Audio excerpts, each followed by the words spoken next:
And welcome back to the Daily Dribble podcast, guys. As always, I'm your host, Nick Zammit, here bringing in our first episode of 2022. Here making the magic happen with me, Mr. Lee Hancock. New year, new Lee. What's new, mate? How are you? You feeling refreshed? Same me though. Refreshed and rejuvenated? Oh, the new year just makes you feel great. I woke up on a beach on New Year's. Yeah? Camp on the beach. Mate, look at you go. Little and I'm not a big camper. You're not a big camper that from my time in knowing you, I didn't think you're a big camper, but look at that. Life's full of little surprises, isn't it? That's it. Also joining us, I'm not sure if you spent your New Year's on a beach, but Mr. Roy Hancock, how are you? I spent my New Year's alone in bed. Oh. So there you go. That speaks to the type of people that we are. Mate, there you go, though. If you start at rock bottom, the only way is up. So big things to come for this year. Guys, a big Merry Christmas and a Happy New Year to all of our faithful listeners near and far. Did you guys over Christmas, just before we get into things, have a good Christmas and things of the kind? Yeah, it was good Christmas. We spent the day with the family, which was nice. Beautiful. And it's always such a good time of the year. But should we get into your Christmas, Nick? Mate, my Christmas was my less eventful. My plans were kind of thrown out the window about a week or two before. Poor Mumsy, it's been 2 weeks since our last episode. She's still in hospital. So I ended up going to the gym. Went to the gym, swole, putting in work. Oh, the grind don't stop. Had a nice little me day, and then came up and saw you guys in the evening. So that was nice. But I'm looking forward to 2022. I think, I put up a post the other day on our socials. Check them out if you haven't already. But I think 2022 for us as a podcast and us individually, I think it's shaping up as a big year. Now, quick question. You're either a person who has resolutions or you're a person who doesn't. Do you guys have any resolutions this year? I just don't. I've never really believed in New Year's goals and resolutions, because why not make them anytime throughout the year? I feel like you're not going to live up to them if you're making them. So that answers the question for Lee. What about you, Nick? Yeah, shun me off real quick. I'm kind of similar. Well, I'm similar-minded in that sense. I like to set goals, but I like to have them just constantly. Somewhat New Year's is a bit of a reflection and a turning point to really kickstart those goals sometimes. So I don't know. It's kind of, you said you're either are or you're not, but I kind of feel like I'm in that bit in between. Okay. So I know you are, right? The crazy thing is, I never used to be a resolutions person. I was in the same mindset as Lee. I thought, if you can make the change at New Year, you can make it any time. But there was a few things that went by the wayside in 2021. And I thought, look, what better time to start than the start of 2022? So, I've got a few. You had a little gym session last night, back into the swing of things there? Yeah, back into the gym. And look at that, you've busted out the T-shirt for the occasion, looking swole here today.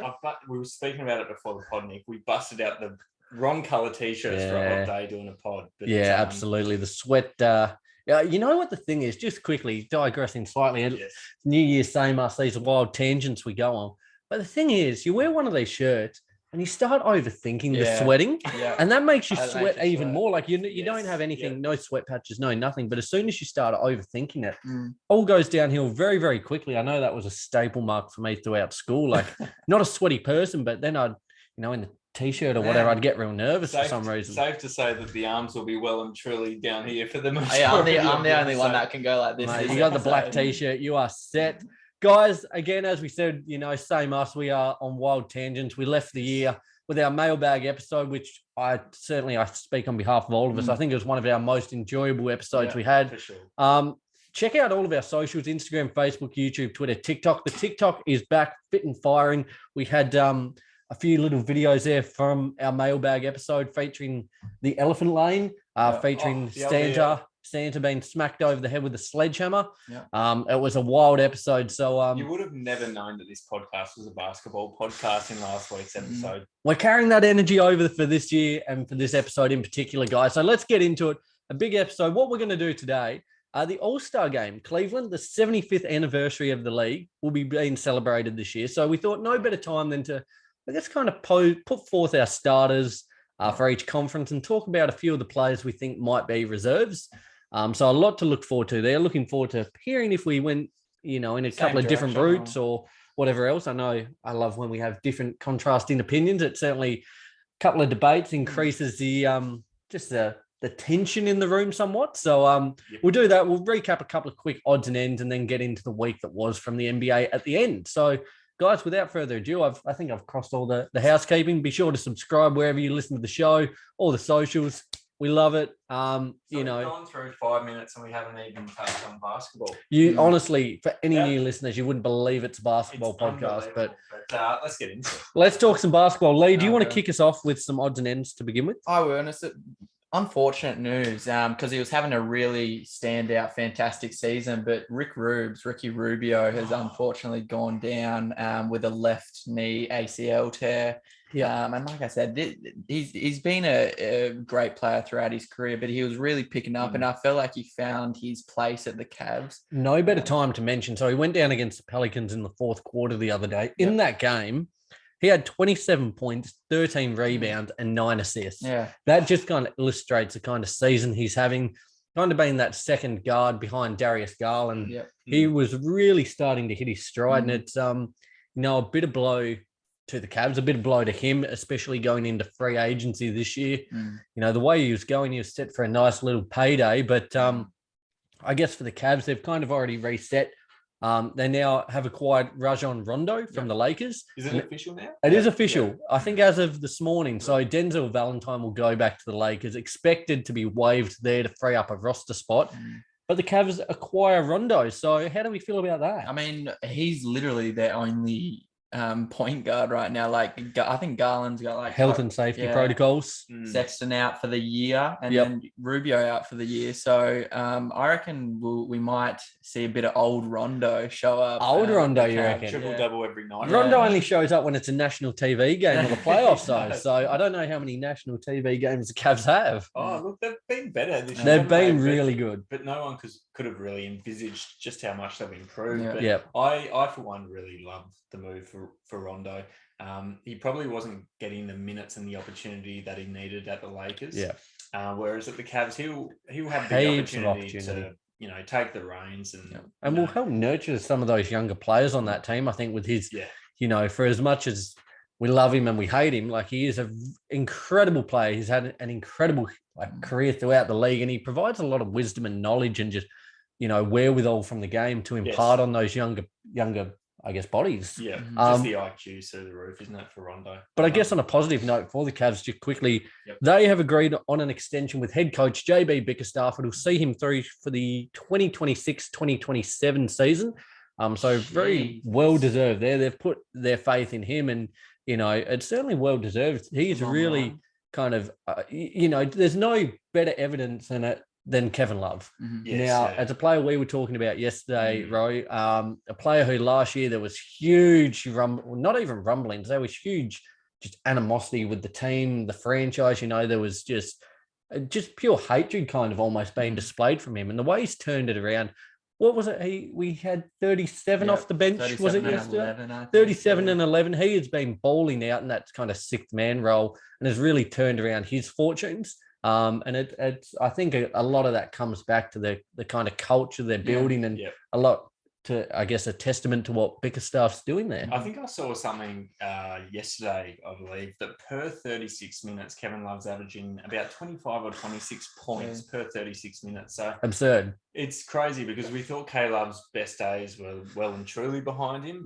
He's found another gear, and it's really good to see. I love K-Love, and it's been disappointing to see how over the last few years his career has sort of been on the downwards trajectory. But he's found another gear, and I think the Cavs are really benefiting from him playing well. Absolutely. Because he's a senior player, and they need a player like that to lead from example, and he's certainly doing that. He's almost playing in like a Carmelo Anthony role, in that kind of embracing now the sixth man role, being able to come out and just get buckets, provide a bit of leadership and experience. And, once you kind of embrace it, you kind of swallow your pride and ego.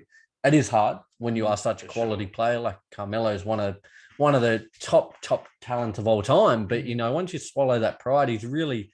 And now Kevin Love excelling in that role. So good things there. Can I just touch on JB Bickerstaff very quickly? Please. I think it's so rare.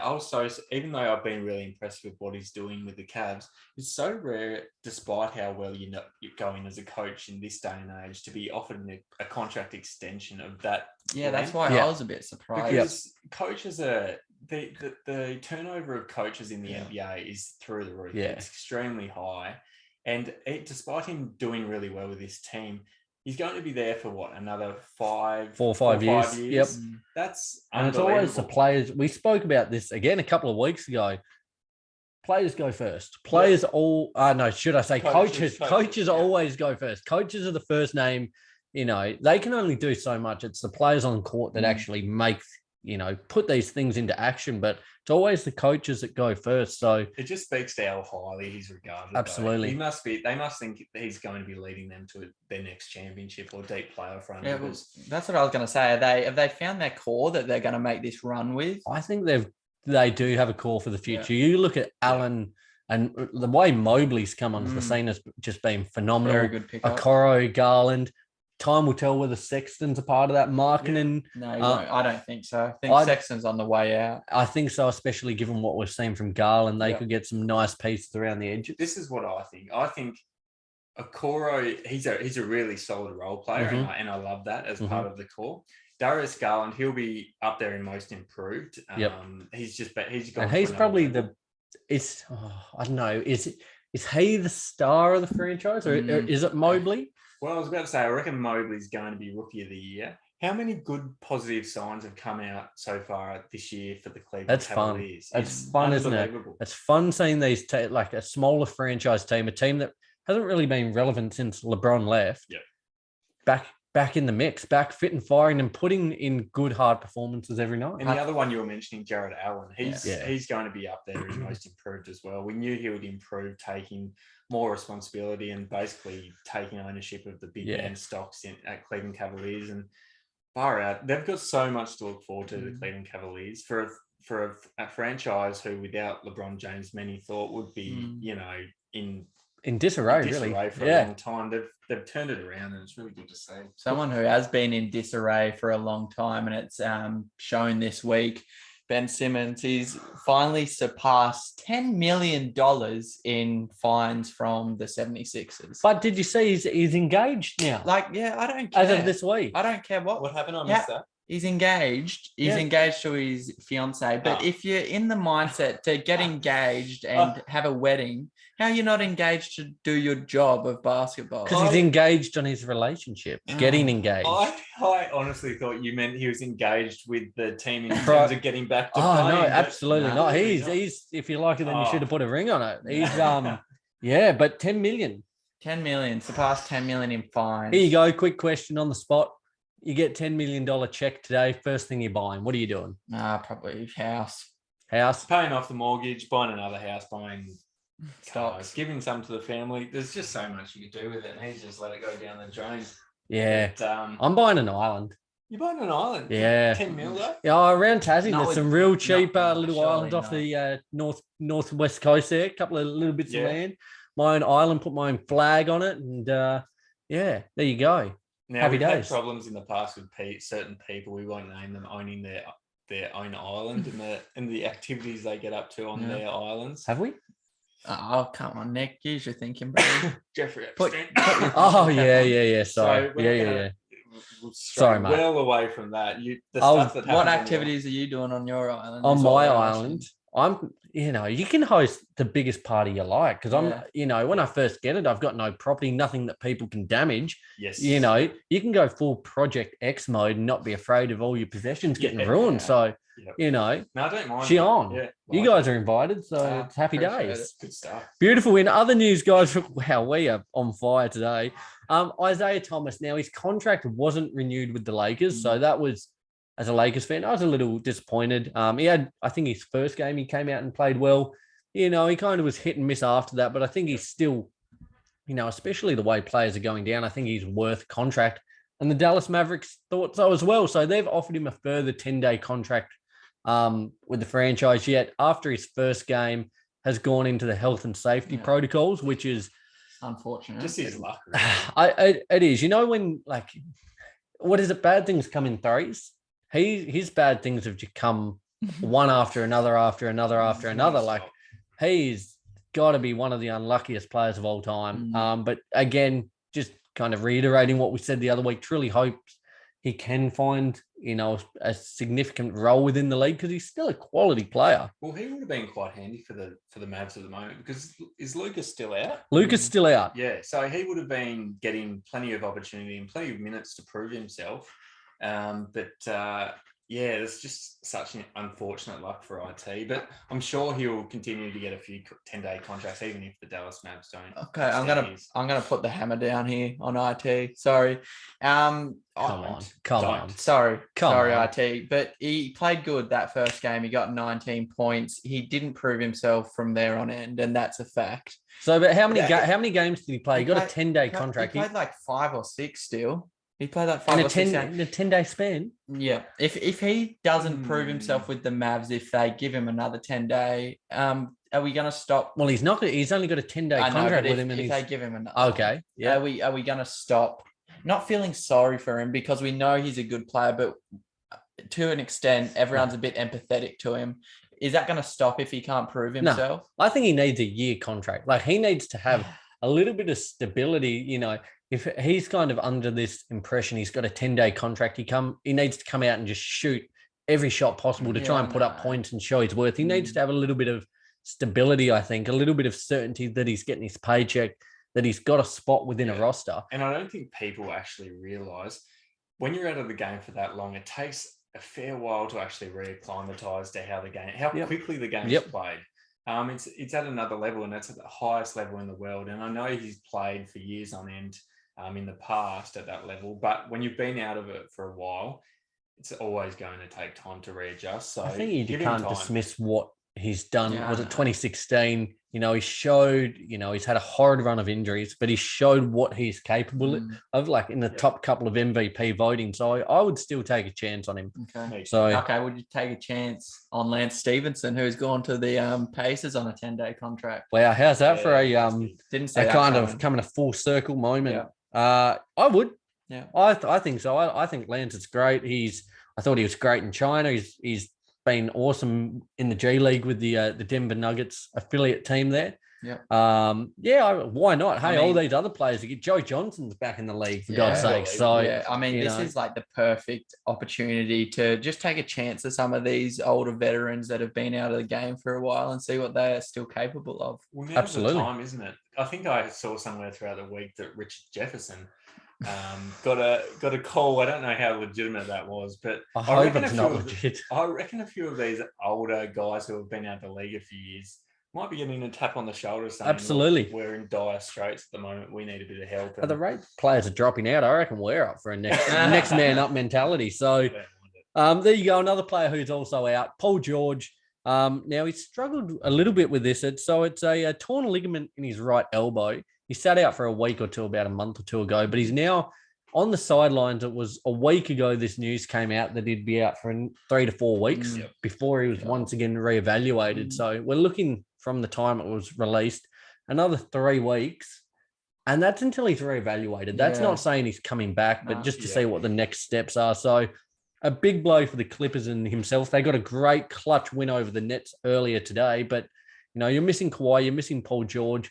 There's a big reliance now on players like Terrence Mann, Bledsoe, Reggie Jackson, not players that you kind of, want to put all your eggs in that basket. It'll be interesting to see how that plays out. Hopefully he can get back quickly. But in some positive news, Becky Hammond.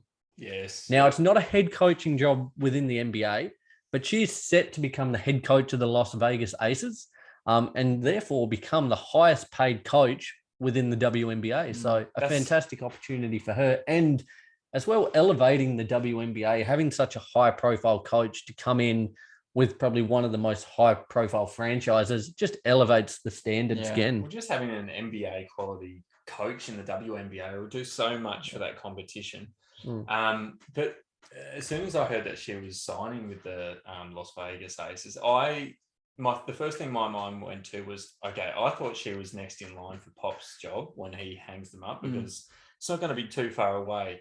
So now it just opens up Pandora's box in terms of who's going to be taking over. I think it looks pretty set in stone. Who do you reckon? Tim Duncan.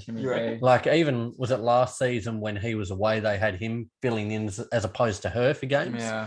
So I think, to be honest, I think, like you said, Pop's time's coming to an end, and I think. Come on. In terms of coaching, okay. And my opinion and my kind of theory is they've already told Timmy D that you've got the job, and she's not mad with him, but she's like, okay. And I think that's hence why she'd take this, hey, because if she thought she was a legitimate shot, knowing that Pop's got limited time left with the Spurs, she would have hung around. Yeah. But yeah, I agree in that. But nevertheless, a fantastic opportunity for her. Wicked for the WNBA. Great stuff there. Guys, do you have anything else from the NBA? No. Good. I've got a couple of real quick points here from the NBL, Australia's favourite sporting league. Now, the Jack Jumpers, they went down to Melbourne United, led by Delhi and Chris Goulding last night. They went down 76-72, currently sitting at 2-5 on the season. Now, this was it's not a good end. This was a brutal one. I mean, to be honest, they had so many chances, though. That was the thing. This was a game, and it's been a consistent theme for the franchise in their first 7 games, struggling to score in the last quarter. Now, I know we thought we had it sewn up, didn't we? And we were just, I think it was a 5-13 or 5-18 run in the last quarter. And they just can't find their offensive rhythm in that last quarter. And it's cost them, I guess, against United last night, against the Kings, a couple of other games against the Taipans as well. They've really, really battled so far. But, there's positives, I think. We're 7 games in, new franchise. There's a lot to like. But there's a lot, get out the sandpaper and just file off the edges. I think there's potential there. They just need to kind of just execute a little bit better, especially on the offensive end down the stretch. There's so much to work on at the moment. And that's a good thing because we're the first year in the league. It's the sort of inception of the franchise, which is really exciting for us. But the fact that we've already got 2 wins on the board and we've been in other games. In fairness, it could be 3 or 4. So you kind of take it with a grain of salt. I think there's really good signs so far. But that game was really frustrating against Melbourne because going into it, I thought, well, look, it's going to be a tough one to come out of with the W. Yeah. Chris Goulding and Maddie Dellavedova leading that franchise. I thought it was going to be tough. I reckon, large parts of that game, we were looking the better team. We looked like we should probably run away with it. Had a probably 5, 6, 7 point lead and looking the business. And just at the end, he couldn't quite convert, which is unfortunate. But it comes with being a young, sort of inexperienced team that hasn't played that many games together. So I think there's still good signs. Silver linings though, the fact that you and I were discussing what our plans were for yesterday, and we were potentially looking at going. Now, imagine had we have gone, I would have had a fit. Would have been super flat. So there's that one. But nevertheless, hopefully they can continue to get wind on the board. They're looking, signs are promising. A team that, it was funny coming into the season. A lot of people wrote this team off. Yep. For goodness knows why. Like, it's death, taxes, and the Perth Wildcats making the playoffs. They currently sit at 5-1. Now, how's this? With the acquisition of Vic Law, it was kind of, would there be, I guess, almost a power struggle with Bryce Cotton? Too many mouths to feed. Michael Fraser coming into the team. Don't worry about that. They sit at 5-1, top of the league. Bryce Cotton. Now, they play 10-minute quarters for anyone out there, just to, I guess, kind of paint a bit of a picture. Yeah. Bryce Cotton leads the league in scoring at 24.5 points. Vic Law comes in at third at 23 points a game. Now, you're getting, nearly 48 points a game from 2 players. Some teams, maybe an average score around 80 a game is pretty standard. You're getting more than half of your points from these 2 players. They are just electric. Them playing together is just awesome. Both should be in the NBA. Absolutely. And without a doubt. I don't think either of them have had really a bad game, have they? They've both been sort of clicking on all cylinders in every single game. And you know what it's like, just quickly, to compare them to a duo within the league at the minute, and we'll probably talk about them shortly.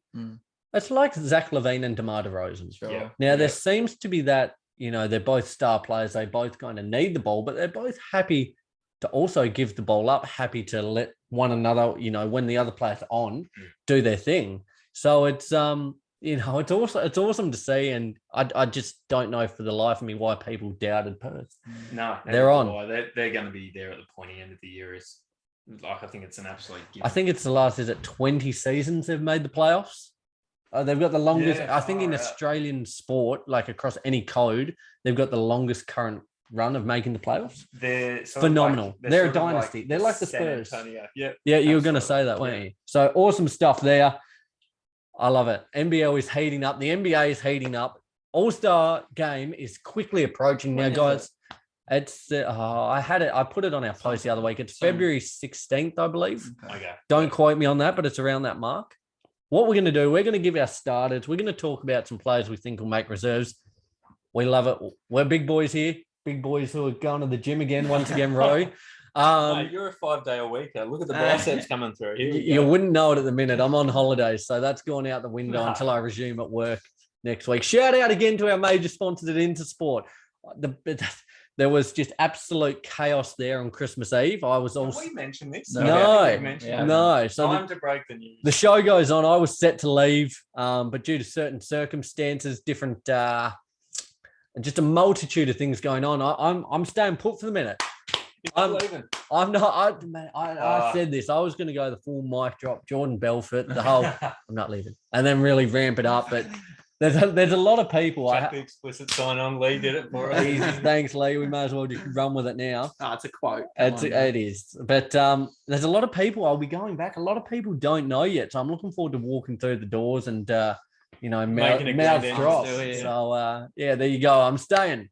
Good stuff there. Nevertheless, what I was going to say is, big boys here, we can take your criticism. So your opinions. Let us know what you think of our starting five, where we went right, where we went wrong. Hit us up on our socials. We love hearing from you guys. That's why we love doing our mailbag episode the other week. Just, I'm not getting all sentimental or whatever here, but, you guys are what make the show. You are what, this is who we're doing it for. We love hearing from you guys, what you enjoy, what you dislike. For sure. Hearing your opinion and feedback, it means the world to us. So hit us up.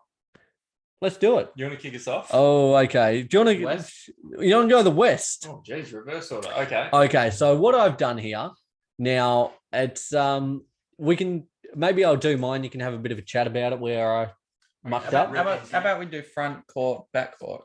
All right. So in my front court, how about we all just say our front court? All right. Who have you got then, Lee? You start us then. In my front court of the West, I put in Ja Morant. Yep. And I put in DeJounte Murray. What? Yep.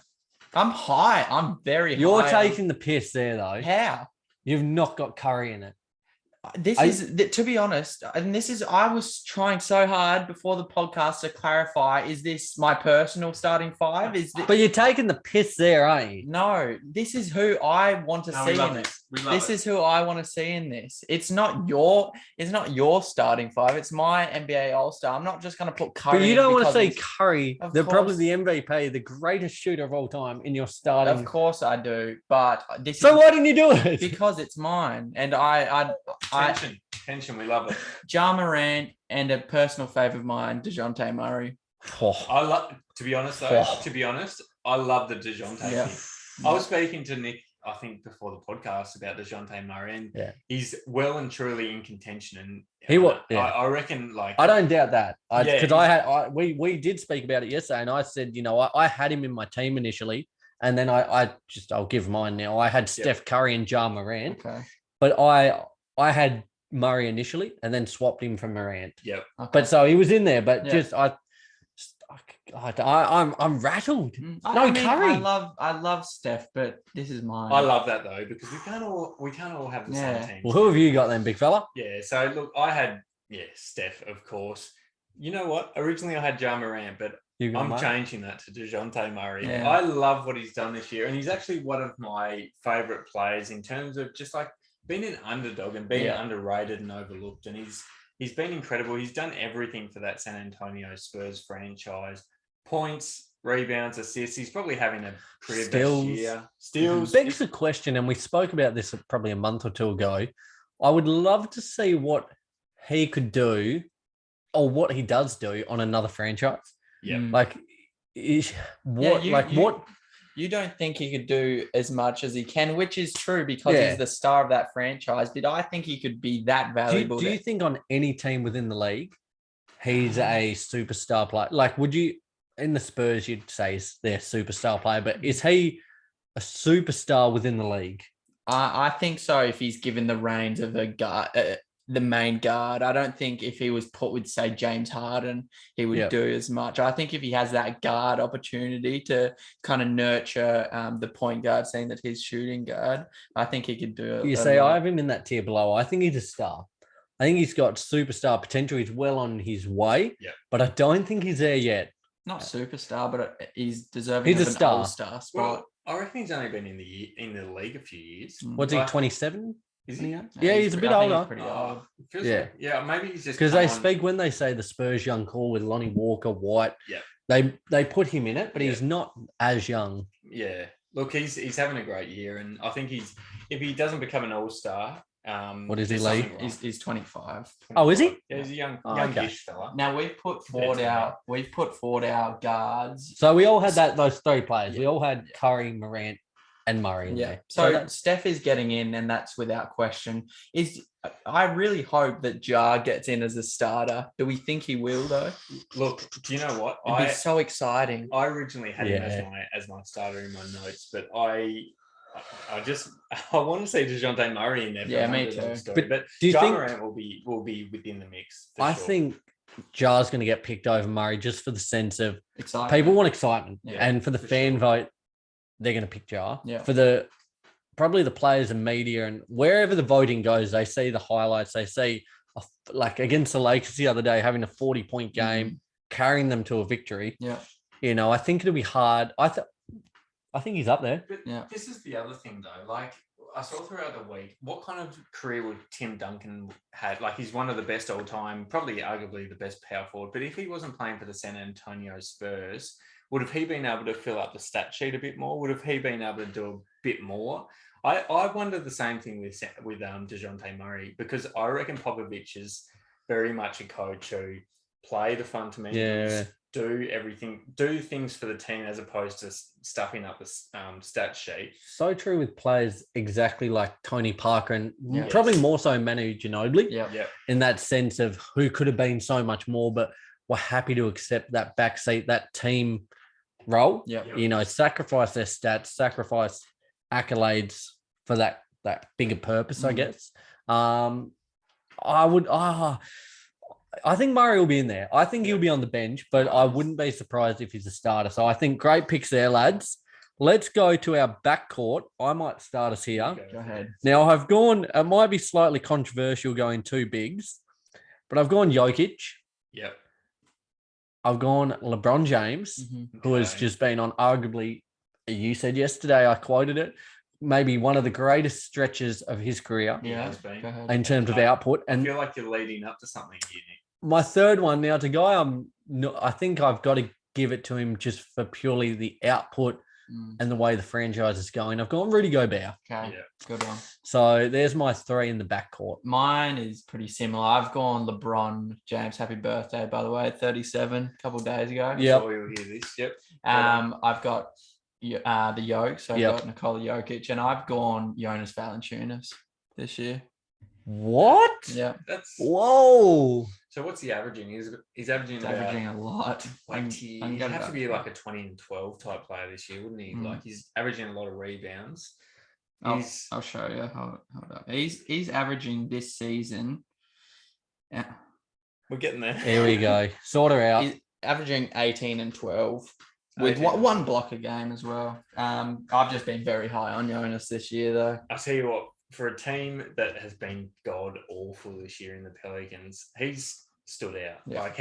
There hasn't been many other guys who have done much for that franchise. You see, I haven't felt he stood out. Really? He had that one game where he just went bananas from three, and he had, was it like, what was it, 37 or 39 or something stupid. He had a massive game, but apart from that, I haven't really felt like he's stood out that much. The thing with JV is I feel like I love his reliability because I'm very much of the belief that he will give you 15 and 10 at the minimum every single game, which I think he has so far this year. So I wouldn't put him in my starting five, but I'm wondering if he'll get a gig just for the fact that, like, averaging 18 and 12 on a bad team, he's going to stand out. But will he get the votes? And that's the other thing. Yeah. I'm giving him a 0% chance of making the All-Star game. 0%. 0%. I'm not saying 100%, but I'll give him a 1 because there's always a chance. But I think there's a 1% probability that he makes the All-Star game. I mean, I don't blame you that you haven't seen his output because who watched Pelicans games? But actually, I know a few Pelicans fans actually. I swear you've said that about 7 times this year. This year, mate. We're a new year. Truth. Get into it. There you go. What have you got for us, Ro? I'll follow up with. Obviously, we're going to go with the Yoker because he's a likable person and he deserves to be there. LeBron James, likewise, likable too. He's very likable. A lot of people hate him, but I love him. And he will be there for sure. Who's it? Now, we've all had these. That's the third one that's been throwing the spanner in the works. What have you got? Player that we haven't mentioned, who I think probably the defensive player of the year leader at the moment, and that's Draymond Green. Good pick. I really love that pick. I think he will. It's strange, isn't it? Because it feels like we're living in the 2014 to 2017 range again. It does. Golden State Warriors are playing at their absolute best. Steph Curry in MVP form. Draymond Green, just elite. Absolutely defensively, particularly one of the best, if not the best player in the league this year. Playing on such an incredible team. I think he'll get votes. I think Golden State will particularly get around that guy. I agree. And he was in contention for me. It was Gobert or him. Yeah, if he doesn't make the All-Star game, there's just something wrong with the voting. He definitely goes under the radar, right? Yeah. It's hard when you got Curry just lighting it up, isn't it? Because he's not that flashy, but he is just such, again, in terms of leadership, in terms of output, he does a little bit of everything. What you had a look at the odds, was it yesterday, Ro? He's a very, very firm favourite as defensive player of the year. So he's almost one of my favourite players outside of basketball as well, how he deals with press conferences and interviews. I love seeing him mic'd up on the court. There was a clip, was it last season with Wiseman, and the way he was kind of guiding him and just pulling strings. A leader. It's awesome. And he just speaks his mind. I'm going to be honest, when I do my All-Star, I'm changing JB to that's DJ. fair. Yeah, it's fair. I could see a world in which I get rid of Gobert just for that likability and what he's doing as well. Great stuff, lads. There's the West. Let's rip through the East. Ro, you take us away with your front court, mate. Front court. Look, I'm going to start off with Trey Young. Look, he was in and out of my team because there's a few others, particularly of late. I won't name any names, who I think have made a massive push. However, they've left it a bit too late. I think Trey's been quite consistent throughout the course of this year, to be honest. He's been a good source of points and assists, as he is usually. And in terms of, even though they're struggling a little bit, were they without him, they would be in a world of shit, really. They'd be in all sorts. So Trey Young, for me, I think at that point guard position. And I know who you're going to say, and can I just say you and I had Trey Young and the person you're about to mention. Who? DDR. DeMar DeRozan. DeMar DeRozan. Yeah, blokes build different. He's such a good player who his resurgence has been as incredible as we've ever seen. He's had seasons where he scored more points before. Was it with the Spurs? It might have been, but this is his best season. It's his most impactful, without a doubt. He's had in these last 2 games versus the Pacers and Wizards. We were 2 game winners. Now we were watching the end of this game together, Ro, and there was Kuzma just hit a massive 3 to put the Wizards up, and we said, God, imagine if he does it again. A couple of seconds to go, and would you believe it? He is from the corner. There was Bill, and was it Gafford, or I can't remember who the other player was, up in his grill. No worries, from the corner, swish, money, another win, two buzzer beaters in 2 games. The guy is playing on a different level. It's so fun. This is a guy who's renowned for not having a good 3-point shot as well. And he's really developed. Him and LeBron have been the 2 biggest this year. Their 3-point stroke, and DeMar especially just being known as that mid-range master. He's hitting them with a great consistency this season. It makes him such a complete player. It's crazy because it's still taking me a while to understand that he can shoot the 3 ball. In the late stages of this game, I was saying to Nick, look, just give it to DeMar mid-range and then knock it down. Don't get him on 3-point shot. But once again, defied the odds, won the game for them. He's going to be in the All-Star game. If he's not in the All-Star game starting 5, flabbergasted. It's actually quite confusing. So, little shout out to Apex. I know he would have been flat. He was thinking Levine and DeRozan. It was hard. He was close, Levine but will be up there. And he's been putting up the numbers, but had to go Trey as well. So you and I had the two same there, bro. Lee, what have you got for us? At PG, I had my main guy, my favorite player, LaMelo Ball. You've got to put your favorite player in, and that just goes without saying. And his output as well, phenomenal this year. Second year in the league, and he's leading that team without a doubt. Yeah. And at shooting guard, I've put James Harden. Now I know he had a slow start to the year, but now he's pretty much a triple-double threat, putting up numbers too. It's not a triple-double threat where he's scoring 12 points. He's putting up 34 points. The last month, he has been goddamn like playing MVP level. Yeah. He has been incredible. Yes. And it's just been so... Because a lot of people almost wrote him off. There was a lot of hate and slander coming his way, but he is just bowling at the minute. So it's awesome to see. I found it quite difficult to leave him out, but he was the player who I didn't mention before, who it started off the year very sort of lackluster and not the type of player who we've grown up with. Yeah. Over the last sort of few weeks, he's just been unbelievable. As Nick said, he's in MVP form at the moment. So far out, he deserves good pick. I like that. Yeah. I like that. Backcourt here, fellas. I'll take it away. I think we're all going to be pretty similar. My backcourt consists of Kevin Durant, Giannis, and Embiid. Yeah. Okay, that's a great one. Yeah, I'm with you. You're the same? Exact same three. I think they... Look at that. We had the same starting 5. There you go. All certainly deserve it, those guys. So who's they got, though? To be honest, I've put DeMar DeRozan at small forward because there's no way you can leave DeMar DeRozan out of anyone's starting 5. So DeMar, I've got KD and then Giannis. It was so hard to pick between Giannis and Embiid because Embiid's been going pretty insane, but I had to put Giannis in there. Very good. Yeah. I think you'll find that a lot of all-star teams will be including those three. It's just they've been on another level, and it's hard to. I was trying to play around with it, to be honest with you. I was trying to see who I could get in. And it was hard. I just could not leave those guys out. Even if I sort of liked other players more, I was just like, it's just not going to seem right to have those guys in. So, well, how we're going to do this? We've done our starting 5s there. We're getting deep into the piece. We've just been talking absolute nonsense as per usual. I'm going to pose a few questions to you guys, and because we've mentioned some of our reserves that we've just throughout doing our starters, like Levine, these players, Gobert, whatever. I'm going to pose a few questions to you guys. You tell me what you think. Okay. So, the Suns on fire, on fire at the minute. None of us had a starter. Yeah. Like in our starting 5. Yeah. If you're to pick one for the bench, are you going CP3 or Devin Booker? CP3.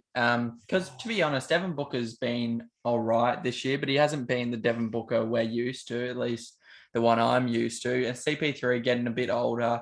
I think he needs a couple more of these All-Stars under his belt just before he goes out the door. So I'd easily pick CP3. Right. Oh, that's so difficult, Nick. You've done me in here. I think I'd go with CP3 as well, to be honest. And this is...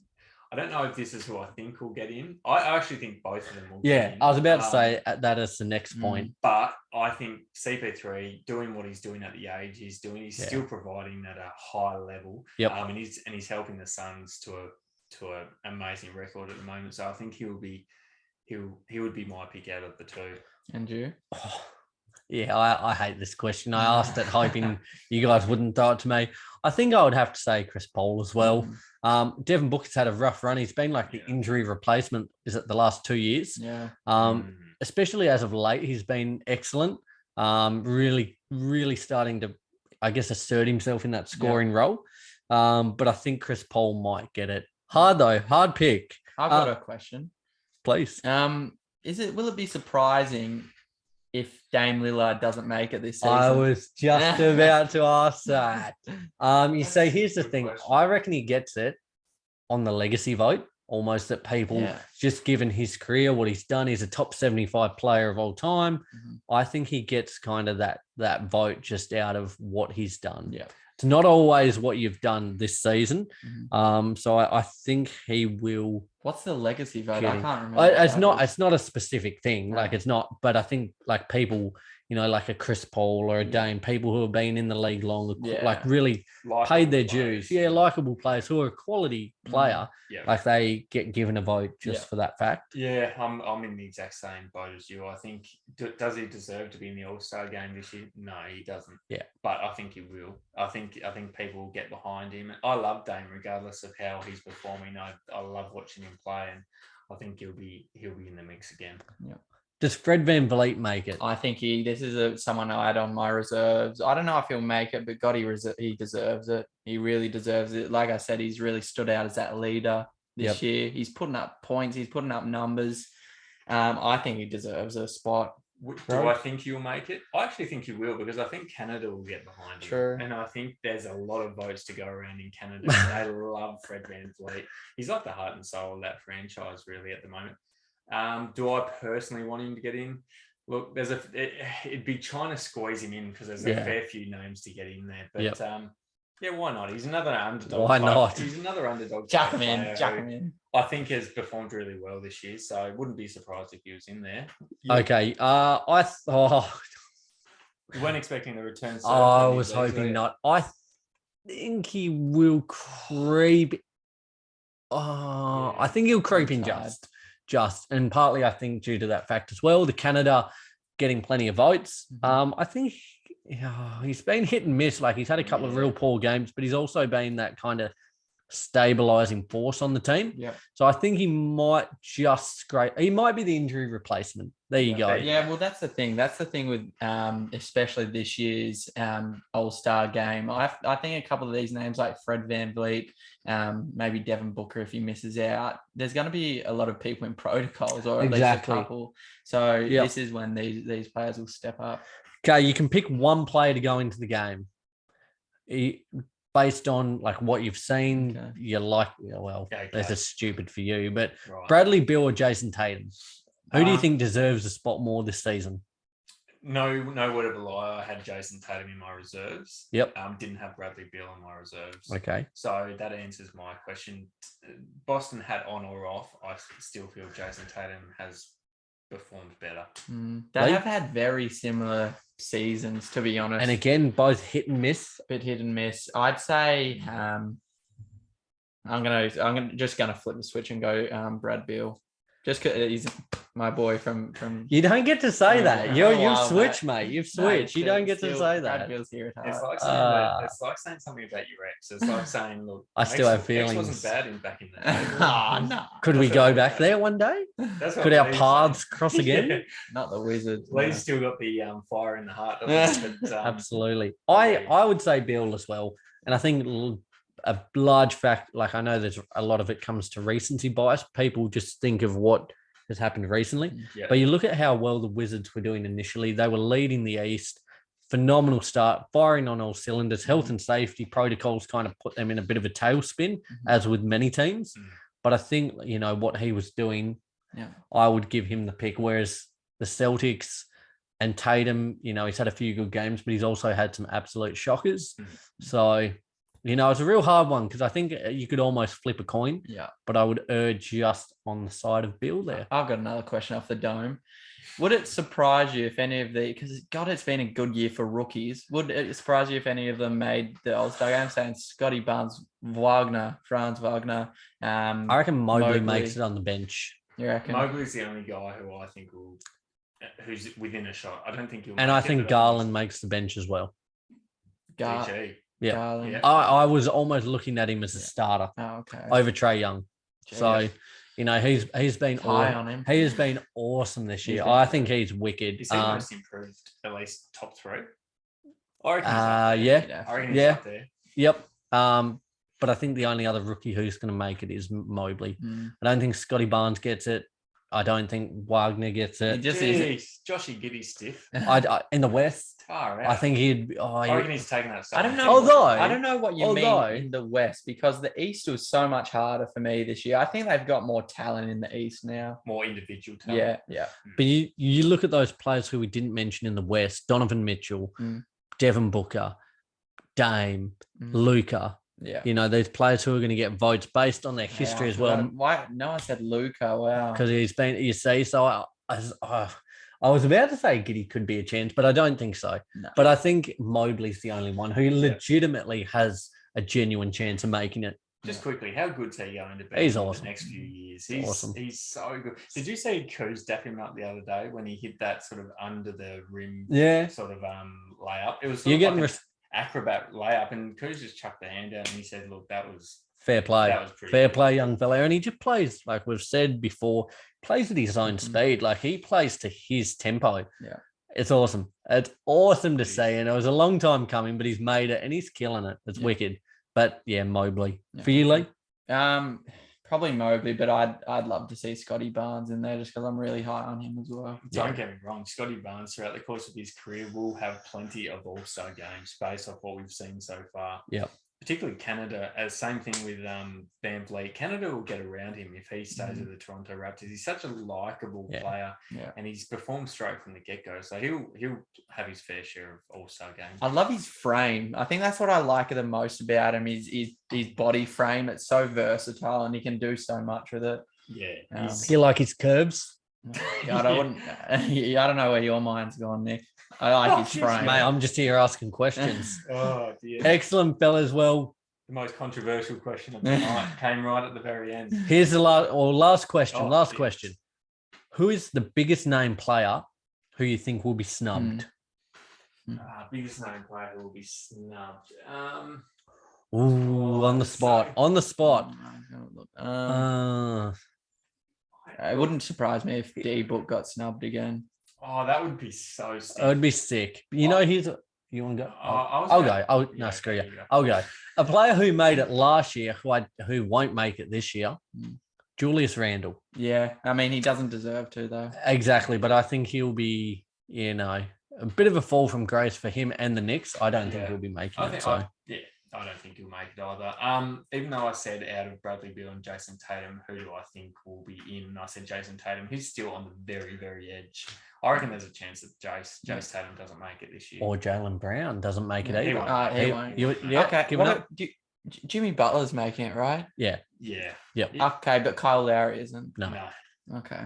Jimmy Butler, again, I feel like he's a player that people just get behind. He's so, and it's hard because Lowry almost gets that vote as well because people love him. But that's hard actually. That's a hard one. Lowry not in the All-Star game, not taking those charges. That hurts. It hurts. Jimmy gets in though. Yeah, deserves it a bit more. Fellas, awesome. As a month and a bit to go to All-Star. I think the votes close on the 23rd of January. So you got a couple of weeks to get those votes in. Get them in. Look forward to hearing what the actual lineups are. Get your votes in. It's going to be fun. Let us know what you think of our picks. We had a few different ones, which was fun. So looking forward to hearing what you guys think of them. Just before we wind this up, a few quick names that I'm going to reel off that we haven't mentioned yet. You tell me if they're a chance to make the All-Star team reserves or not. So that's the word. Okay. Not. Do we think that Jarrett Allen is getting no this year? Think about it. Yeah. Maybe it's hard because so many players are going into protocols. A couple of weeks ago, I would have said definite yes. Could be in contention for a starter spot. Yep. Curveball. No. I say no because I think Garland will get in. And I think Garland's getting in. He's not getting in. You don't think? No. I think the Cavs get one, maybe two. Okay. But I don't know if Allen's it. So I'll say no. Karl Anthony Towns, is he getting in? I think he will. He's someone that will, I think. Yeah. Yeah. Okay. Yeah, I think so.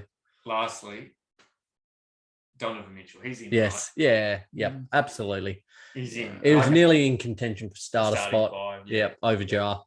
Yeah, he's not on the brink. He has to. He's in. There. He's well and truly in. He's bowling. He's killing it. Awesome. Big stuff. We love it. All-Star weekend. It's going to be phenomenal. Once again in Cleveland, celebrating the 75th anniversary of the league. So a lot of, festivities and kind of reflecting will be done on that. So looking forward to everything that All-Star weekend brings. Fellas, let's do a quick little recap on the week that was. I've just got a couple of talking points to pose to you guys. Sure. Now, we watched yesterday. We sat down and watched yesterday. was going to say LeBron versus the Trailblazers. It pretty much was. It was the Lakers versus the Blazers. The Lakers won 139-106. Was it 35, 40, 45 seconds in? LeBron's come out, dropped the three, and we were like, shit. Here we go again. What's in LeBron's water, What's he drinking? He finished the game 43 points, 14 rebounds, 4 assists, 2 blocks, 2 steals. So the question that comes with that is, do you think he has a case to be in the MVP talk? We've seen Steph quiet down a little. KD's quiet down a little. This is arguably one of the best stretches of LeBron's career. If the Lakers can win a few more games, do you think he's well and truly in the talk? Like, it's a legitimate case. I think so. And the only thing that would remove him from the talks is kind of the same thing that happened with Joel Embiid last year, is just him not playing games. Injury. Yep. Yeah, I mean, I said this to you before the podcast. He's always going to fit the narrative that you need for the MVP. So I think he's well and truly going to be up there, particularly though if they finish inside maybe the top 5 or 6. Yeah. Mm-hmm. Given that they've had Anthony Davis out for large stints of the season so far, given that he's performed probably arguably at the best he's ever played in his career. Honestly, it's just awesome to watch. Like, his 3-point stroke as well is something we have marveled at this season. And it's been coming on probably last season, and the season before was where it really, the pin dropped. But this season, he's money. There was some shots yesterday and we were like, mate, what the probability is slim to none. And it's just straight through. Yeah. Unbelievable. He's taking the piss at the moment. I just don't know how and it must be some training or something outside of basketball. How is he keeping so composed and calm with how shit his team is around him? Is it the Calm app? Is it? No, it's a sleeping app. Yeah, absolutely. So he's a big sponsor there, but do you know what I mean? Like every time he goes to the bench, if like Westbrook puts up a brick, he's like he doesn't look phased, whereas I'd be so triggered, like, blood curdling mad. I feel like he's, this is obvious because he's 37 years of age, but I feel like he's completely matured into an NBA player. Like maybe early days he would have got frustrated about that. Yeah, but we've seen these days that he keeps a very, very level head, and it's different level. Yeah, it's scary for opposition teams because they don't see him getting flustered anymore. And at 37, he's still looking as athletic as ever. The amount of times there was a player yesterday, he got the steal in their backcourt, and he's just driven straight down the lane, hammer time, put it on those fools. And like his athleticism has not diminished at all. No.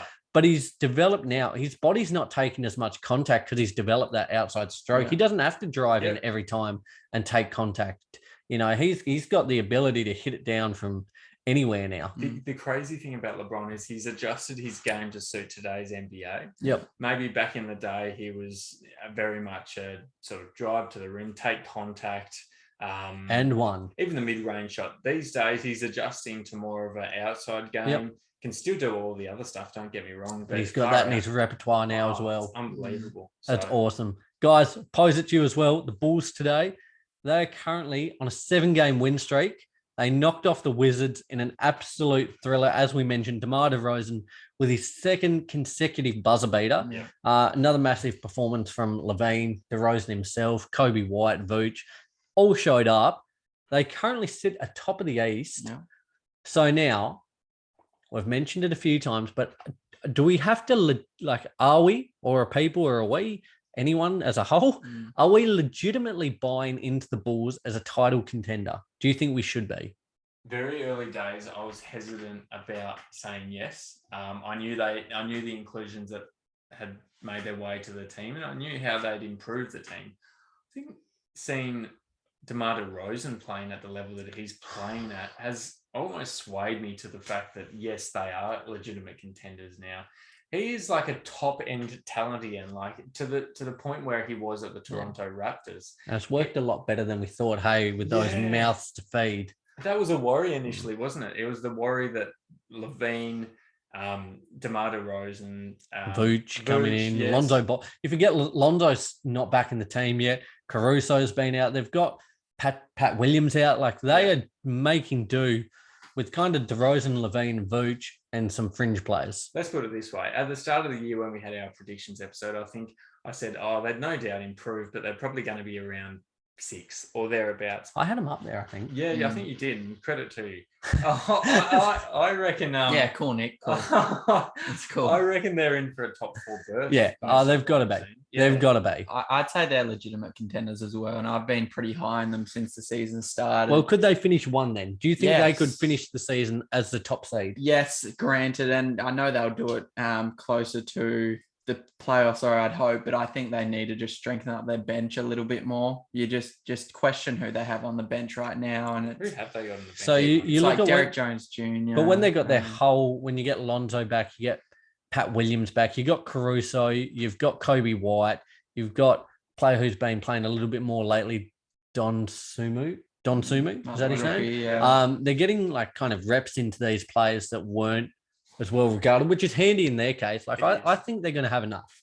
Yep. Because once you get into the playoffs, the rotation's shortened. You need maybe a solid 8 or 9 once you get a little bit deeper. I think they've got enough. Yeah. I think they can hang with the best of them. I love it. Shout out to Apex. You'd be absolutely loving it now. Bulls are back. Good stuff. Last question from me, guys. Is it time? Do the Blazers need to they're sitting 14th. Sorry, I had it here. I had it written because it was so bad. It was 13 and 22. They sit in the West, 14th. It's just only the Rockets sit below them. Is it time to just blow it up? Now, I know they're out without CJ at the minute, Nurk, but is it time to just blow it up? Yeah, pull Hiroshima on that one. Yeah. Pull Hiroshima on that one.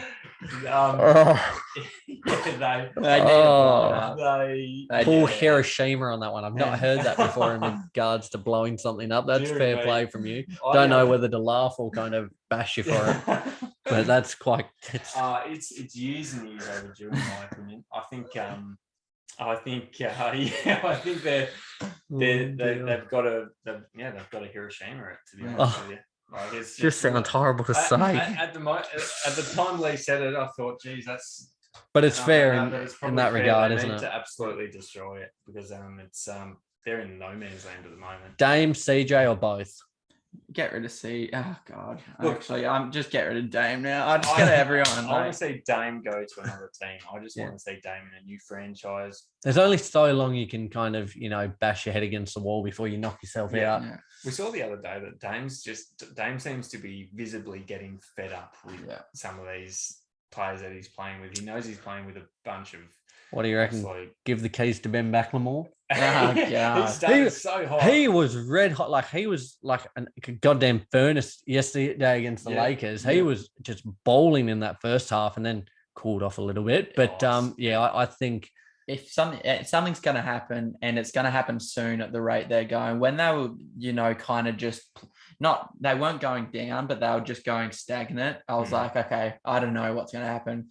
Now that they're going down, something's going to happen and it's going to happen soon. But they've got such good assets. You get rid of Dame, CJ, Nurk could go. You could get rid of Norman Powell and you've still got players like Anthony Simons. Yeah. You've got these younger players that could still come in and fill a role. But imagine what you could get back for those players. Exactly right. I think the time is now. Oh, they're in a lot of trouble.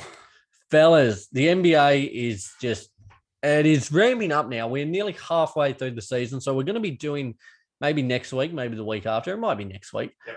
Kind of our little reporting card for teams where they're sitting halfway through the season, surpassing expectations, falling below. Yep. So looking forward to doing that, but it's exciting times where, we're into the new year, 2022, NBA, NBL, it's going off. We're back here fit and firing. I got the new posters up if you didn't notice.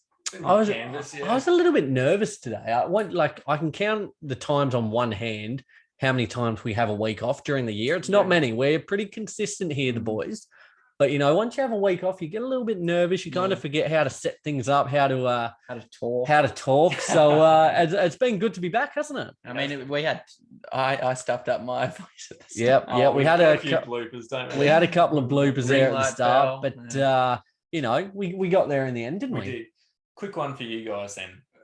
This year, 2022, we're just into the swing of things as we speak. What's the most exciting thing that you're looking forward to this year? In terms of basketball? In terms of basketball. You can add a life one in there if you want, but basketball is... life might be a bit deep this late into the piece. I'll go basketball. I think the playoffs. Because I think there's so many teams. There's so much excitement. Like, you know, you got the Warriors at the minute, Clay coming back. You still think the Lakers are a chance. If Kyrie Irving comes back for the Nets, the reigning champs, the Bucks, the Bulls, goddamn, the Suns. You look over to the East again, the Cavs, who, you know, there's so many teams, there's so many storylines, there's so much excitement. I think every series from, you know, each, like in the first round, each 4 matchups going to be awesome. The play-in's going to be awesome. I think the playoffs are just poised this year. You know, a couple of years ago, we had the Bucks versus Detroit, and it was like, oh, well, pencil that one in.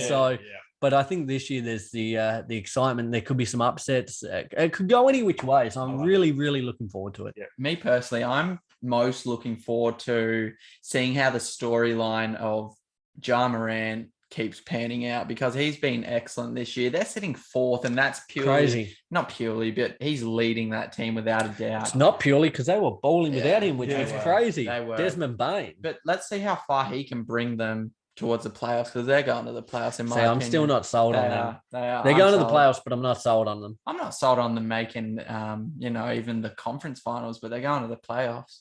Yeah, there you go. Ro. Me personally, I'm looking forward to seeing Clay back. Yeah, to be honest with you, like good.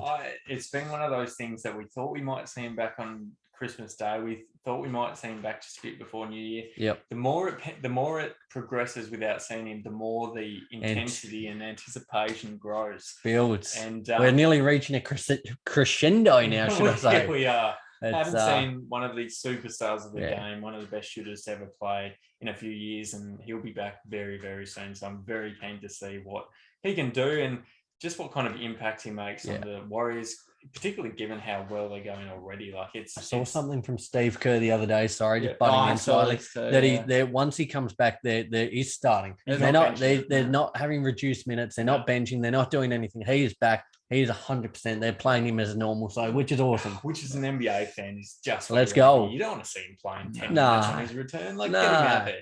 Let him shoot the lights out.